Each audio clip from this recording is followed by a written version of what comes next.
My name's Jimmy Coup from the band Andrew WK. And you're a big Lizzie fan? The biggest. And what instrument do you play? I play guitar, Les Pauls of course, and I'm a singer. And what did Lizzie mean to you? Well, Lizzie taught me to sing basically. Let me show you how I learned to sing like Philip. Now, I take hard candy. In this case, I'll take a coin and I put it in my tongue, right? Like this. And when I put something in my tongue, I learn to sound like Phil. Then this way I can make it sound the way I need it to. This is what I'm talking about. But when I take the coin out... You went into a New York accent at the end of that, didn't you? Yeah, well, you know, but when I take the coin or the candy out, I just sound like a regular white guy, but... And what are you looking forward to seeing tonight? Do you know the lineup tonight?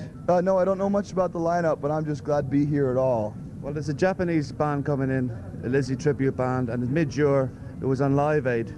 He's going to be doing a set as well. Well, that's all I know, but there's a good lot going on too. You better get down there soon, actually, because it starts at 7 o'clock with the video wall. I'm on my way. All right, thanks very much. Thank you. And hold on for a sec.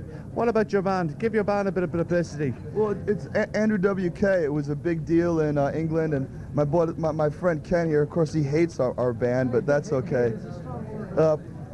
We had a single called Party Hard, and She Is Beautiful, and I'm just a massive Thin Lizzy fan, and that's... Any success with these? Well, Andrew WK, came over to England last time. We had all kinds of hype, and we'll be videos at MTV. Party Hard. You guys ever see Party Hard? She Is Beautiful, and we'll be back this year. We're making a record right now. Wouldn't you guys be kind of playing? What gigs would you be playing over in England?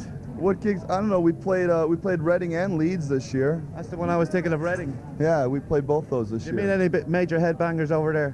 Where? In Reading. Yeah, I met massive headbangers. Everywhere that I go to in the UK, everywhere I go, I ask people about Thin Lizzy and who knew Philip and who worked on the crew and who anything to do with Thin Lizzy. Well, I've actually interviewed Philomena Linnet myself for Near FM. I was up in her house in Howth, and my auntie actually comes from Crumlin, and she knew when she was a kid.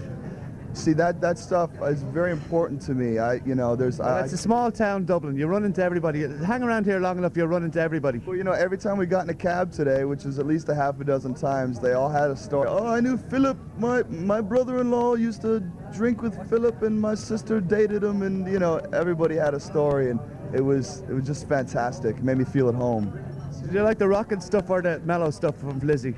I like it all, but of course I like the rockin' stuff, of course. Because those songs fairly kick, don't they? Oh man, it's a big deal to me. I like how melodic it is. That's what's so important to me, is the melodies and the words.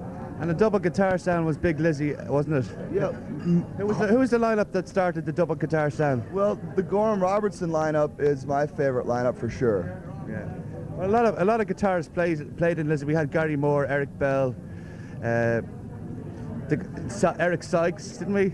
John Sykes, Eric Sykes.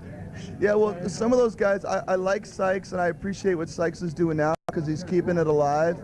But, Gary Moore and Sykes, they seem to try so hard. And with Robertson and Gorham, it just seemed to be effortless. And that's the era for me. Your favorite lineup? For sure.